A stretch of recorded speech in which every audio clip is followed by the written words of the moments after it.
From 2007 to 2009, strange deaths began occurring in Japan. Middle-aged single men were dying. In almost every case, the circumstances looked like suicide or an accident. At first, the police saw no connection between these incidents, but one mistake changed everything and revealed the story of a woman whom the press would later call the Black Widow.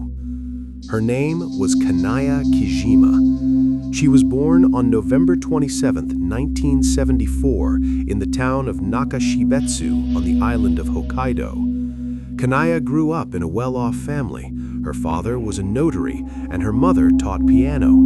There were 4 children in the family, and as the eldest daughter, she was the center of attention. From an early age, Kanaya showed musical talent. She practiced a lot, performed in competitions, and even gave solo concerts. However, behind the outward discipline was a different character. The girl became accustomed to comfort and luxury early on. Her father followed strict parenting rules, limiting access to money and entertainment. These financial restrictions became the most painful issue for Kanaya. In high school, she learned that her father kept a large amount of cash at home. The girl secretly took the money and spent it on designer items. When the truth came out, the punishment was severe. But instead of remorse, her desire for easy money only grew stronger. Soon she began looking for ways to earn money using her charm. While still a minor, she entered into a relationship with an adult man and became involved in the theft of her classmates' bank funds. She received a suspended sentence. After graduation, Kanaya moved to Tokyo and enrolled in the economics department, but she quickly lost interest in her studies. The metropolitan lifestyle attracted her far more. Working temporary jobs, she constantly struggled financially. Her modest apartment and unstable income irritated her. Gradually, petty theft became a habitual way to supplement her budget. But that wasn't enough. Kanaya then entered the escort industry. At first, she was not in high demand. Her appearance did not match conventional standards. However, she soon realized that the key was not appearance, but psychology. Under the guidance of an experienced manager, she learned how to build emotional dependency. She listened carefully, adapted to her clients, and created the illusion of intimacy. Kanaya began using the alias Sakura. She easily changed her backstories, sometimes presenting herself as a nurse, sometimes as a student at a prestigious university, or as a pianist dreaming of a career abroad. One of her clients, Sadao Fukuyama, met her in the early 2000s. Their relationship developed quickly. Kanaya told a tragic story about her parents' death and her need to pay for studies in Boston. The man believed her. He began transferring large sums of money to her. Promises of meetings and a future marriage kept him in an illusion for years. When his funds ran out, Kanaya disappeared. In 2007, Sadao was found dead in the shower of his home. His death was ruled an accident. Almost immediately afterward, Kanaya transferred a large sum from his account to hers. At the time, no one connected these events. By 2009, the internet in Japan had become a powerful platform for dating. Kanaya saw new opportunities in it. She registered on popular websites, stating that she was seeking a serious relationship with the prospect of marriage. Her target audience became wealthy but lonely men aged 40 to 60. One of them was Takao Terada, a 53-year-old engineer. Reserved and living with his mother and sister, he quickly became attached to Sakura. She hinted at financial difficulties and dreams of a wedding. Takao began helping her financially. In January 2009, she came to his home for dinner.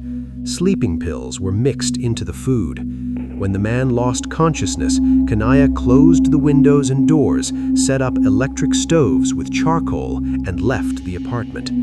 Before leaving, she transferred more than $100,000 from Takao's account. A few days later, he was found dead in his home. The cause of death was ruled carbon monoxide poisoning. The suicide theory seemed logical. Several months later, a similar fate befell 80-year-old Kenzo Ando. He hired Kanaya as a caregiver. After gaining his trust, she obtained access to his home and valuables. Following his coma, she sold some of his paintings. In May 2009, he died in a fire in his own home. Sedatives were found in his blood, but the death was again considered an accident. The third victim was 41-year-old Ishiyuki Oide. He had a stable income and actively ran a blog where he wrote about his upcoming wedding. Kanaya convinced him to transfer money for her studies. In August 2009, they went on a trip. In a parking lot, the man lost consciousness. The sleeping pills worked again.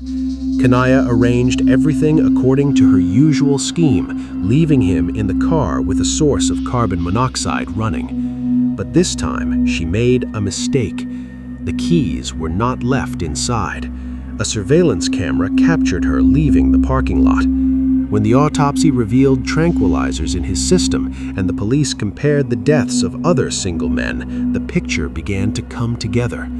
It soon emerged that Kanaya had been actively purchasing electric stoves online and regularly receiving large money transfers from the deceased. In September 2009, she was arrested on fraud charges.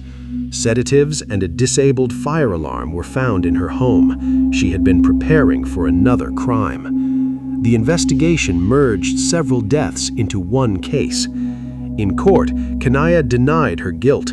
She claimed that the men had chosen to end their own lives or had fallen victim to accidents. There was no direct evidence, only circumstantial, financial transfers, the identical method of death, and the presence of drugs.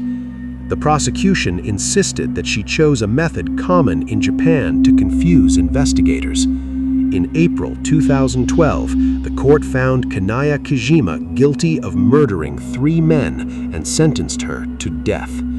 Even while on death row, she continued to write a blog and memoirs. She gained supporters who provided her with financial assistance. Some of them even married her despite the sentence. The story of Kanaya Kijima became one of the most high-profile cases in modern Japan. It showed how emotional manipulation and a desire for luxury can lead to cold calculation and a series of deaths that for a long time were considered tragic accidents. And only one mistake destroyed the perfectly constructed scheme of the Black Widow.